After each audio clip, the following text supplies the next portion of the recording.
आज के इस खास एक्सप्लेनर में हम बात करने वाले हैं एक ऐसे इवेंट की जो खगोलीय सटीकता और हमारी गहरी आध्यात्मिक परंपराओं का एकदम परफेक्ट कॉम्बिनेशन है। जी हाँ, हम बात कर रहे हैं अधिक मास की। ये सिर्फ कोई एक्स्ट्रा महीना नहीं है, बल्कि ये समय का एक कॉस्मिक रीसेट यानी ब्रह्मांडीय संतुलन है। आज हम इसके पीछे के सटीक विज्ञान से लेकर इसके सबसे गहरे आध्यात्मिक रहस्यों को डीकोड करेंगे। तो आज हम किन किन चीजों पर बात करेंगे। सबसे पहले जानेंगे अधिक मास 2026 की जरूरी तारीखें, फिर समझेंगे इसके पीछे का साइंस और पौराणिक कथाएं, 33 मालपुओं का दिलचस्प रहस्य, 33 दीपदान और पवित्र स्नान की विधि, और आखिर में सबसे जरूरी, इस दौरान क्या करें और क्या बिल्कुल न करें। तो चलिए शुरू करते हैं। सबसे पहले बात करते हैं भाग 1 की, अधिक मास 2026 की अहम तिथियां। अब अपने कैलेंडर्स में ये तारीखें जरूर मार्क कर लीजिए। 2026 में ये पवित्र महीना 17 मई को शुरू होकर 15 जून तक चलेगा। क्योंकि ये इस बार ज्येष्ठ के ठीक पहले आ रहा है, इसलिए इसे अधिक ज्येष्ठ कहा जाएगा। इसके बीच कुछ बहुत ही पावरफुल दिन आने वाले हैं, जैसे 27 मई को परमा एकादशी है, उपवास के लिए एक सर्वोच्च दिन। इसके ठीक बाद 31 मई को इस महीने के एकदम बीचों बीच अधिक ज्येष्ठ पूर्णिमा पड़ेगी और फिर 15 जून को इस महीने का समापन होगा। आगे बढ़ते हैं भाग 2 की तरफ, विज्ञान और पौराणिक कथाएं। आखिर ये गणित और देवत्व आपस में कैसे जुड़ते हैं? अब अगर हम इसे विशुद्ध खगोलीय या एस्ट्रोनॉमिकल नजरिए से देखें तो हमारा सौर वर्ष यानी सोलर ईयर करीब 365 दिनों का होता है ना। लेकिन हमारा चंद्र वर्ष यानी लूनर ईयर केवल 354 दिनों का होता है। इसका सीधा सा मतलब है कि हर साल 11 दिन का अंतर आ जाता है, और यही अंतर लगभग 3 सालों में जुड़कर 33 दिन बन जाता है। तो हमारे मौसमों और त्योहारों को एकदम परफेक्ट अलाइन रखने के लिए हिंदू कैलेंडर में हर 32.5 महीने के बाद एक 13वां महीना जोड़ दिया जाता है। ये कोई जादू नहीं, बल्कि एक बेहद सटीक गणितीय जरूरत है। लेकिन इसका पौराणिक एंगल भी उतना ही ज्यादा अमेजिंग है। देखिए, क्योंकि इस महीने में कोई सूर्य संक्रांति नहीं होती, इसलिए प्राचीन काल में इसे मल मास या एक तरह से अशुद्ध महीना माना जाता था। कोई भी देवता इसका स्वामी नहीं बनना चाहता था। तब कथाओं के अनुसार भगवान विष्णु ने अत्यंत करुणा दिखाते हुए इसे अपना लिया और कहा, मैं तुम्हें स्वीकार करता हूँ, तुम सदैव मेरे नाम से जाने जाओगे और आज से तुम्हें पुरुषोत्तम मास कहा जाएगा। सोचिए, कैसे एक गणितीय आवश्यकता हमारे सबसे पवित्र आध्यात्मिक अवसर में बदल गई। अब आप सोच रहे होंगे कि आध्यात्मिकता का विज्ञान से क्या लेना देना? बहुत कुछ। अधिक मास के दौरान विष्णु सहस्र नाम का पाठ करने की बहुत सलाह दी जाती है। अब वैज्ञानिक रिसर्च क्या कहती है? जब हम इन 1000 नामों का मंत्रोच्चारण करते हैं तो म और न जैसी जो लयबद्ध ध्वनियां निकलती हैं, वो हमारे शरीर की वेगस नर्व को स्टिम्युलेट करती हैं, यानी उसे सक्रिय करती हैं। ये वही नस है जो हमारे शरीर की विश्राम प्रतिक्रिया और हार्ट रेट को कंट्रोल करती है।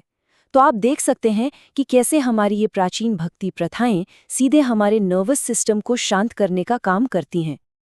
आइए अब चलते हैं भाग 3 पर, 33 मालपुओं का रहस्य। ये एक बेहद पवित्र दान माना जाता है।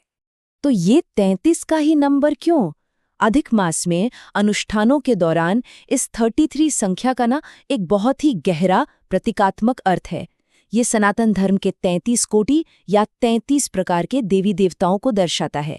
इसका मतलब ये है कि इस विशेष संख्या में किया गया कोई भी दान सीधे तौर पर ब्रह्मांड की सभी दिव्य ऊर्जाओं को एक साथ प्रसन्न करने का एक तरीका है। अब इन 33 मालपुओं का दान कैसे करना है, इसके कुछ बहुत ही स्पष्ट और स्पेसिफिक नियम हैं। सबसे पहले आपको ये 33 मालपुए एकदम शुद्ध घी और गुड़ से बनाने होंगे, क्योंकि ये भगवान विष्णु को बहुत प्रिय है। इसके बाद दूसरा चरण आता है जो काफी महत्वपूर्ण है। इन्हें आपको एक कांसे के बर्तन में ही रखना चाहिए और अंत में इसे कुछ दक्षिणा और अगर हो सके तो पीले वस्त्र के साथ किसी योग्य ब्राह्मण को दान कर दें। माना जाता है कि ये दान आपकी कुंडली में बृहस्पति जैसे ग्रहों को मजबूत करता है और आपको अक्षय पुण्य देता है। अब आते हैं भाग 4 पर, 33 दीपदान और पवित्र स्नान। ये पूरा सेक्शन प्रकाश और शुद्धि के इर्द गिर्द घूमता है। दीपदान को लेकर नियम एकदम साफ हैं। आपको अलग अलग 33 दीपक नहीं जलाने हैं। इसके बजाय कच्चे सूत या कलावे से 33 धागे निकाल लीजिए और उन सबको मिलाकर एक ही दीपक की मोटी बाती तैयार कर लें। फिर इसे तिल के तेल या शुद्ध घी से भरें और भगवान विष्णु या तुलसी जी के सामने प्रज्वलित करें। वैसे तो इसे रोज करना सबसे अच्छा है, लेकिन अगर किसी वजह से वो संभव ना हो तो एकादशी, पूर्णिमा या महीने के आखिरी 5 दिनों में तो इसे जरूर से करना चाहिए। शुद्धि का एक और बहुत ही अहम हिस्सा है पवित्र स्नान। अधिक मास के सुबह एकदम जल्दी यानी सूर्योदय से भी पहले ब्रह्म मुहूर्त में स्नान करने का बहुत महत्व बताया गया है। और जानते हैं इस स्नान को और भी ज्यादा असरदार कैसे बनाया जा सकता है? बस नहाने के पानी में थोड़ा सा शुद्ध आंवला पाउडर मिला लें। और दिलचस्प बात यह है कि घर के मंदिर में जो हमारे लड्डू गोपाल जी या अन्य भगवान हैं, उनके स्नान के जल में भी यही आंवला पाउडर मिलाने की सलाह दी जाती है। ये सच में एक बहुत ही रिफ्रेशिंग और पवित्र अभ्यास है। और अब हम पहुंच गए हैं अपने अंतिम भाग यानी भाग 5 पर। क्या करें और क्या न करें, इस महीने के कुछ बहुत ही जरूरी नियम हैं। देखिए, इस पवित्र महीने में हमें मंत्र जाप, भगवद गीता का पाठ, दान और परिक्रमा जैसी चीजों को जितना हो सके उतना बढ़ाना चाहिए। खाना बिल्कुल सात्विक होना चाहिए, लेकिन वहीं दूसरी तरफ कुछ ऐसी चीजें हैं जिनसे हमें पूरी तरह बचना है, जैसे विवाह समारोह, कोई नया बिजनेस शुरू करना या कोई बहुत महंगे आभूषण या प्रॉपर्टी खरीदना। ये सब इस महीने में नहीं किया जाता। और हाँ, तामसिक भोजन जैसे कि मांस या मदिरा से तो पूरी तरह दूरी बनाकर रखनी चाहिए। अगर हम इसे एक चार्ट की तरह सोचें तो इस महीने में हमारी ऊर्जा का जो डिस्ट्रीब्यूशन है ना, वो बिल्कुल अलग होता है।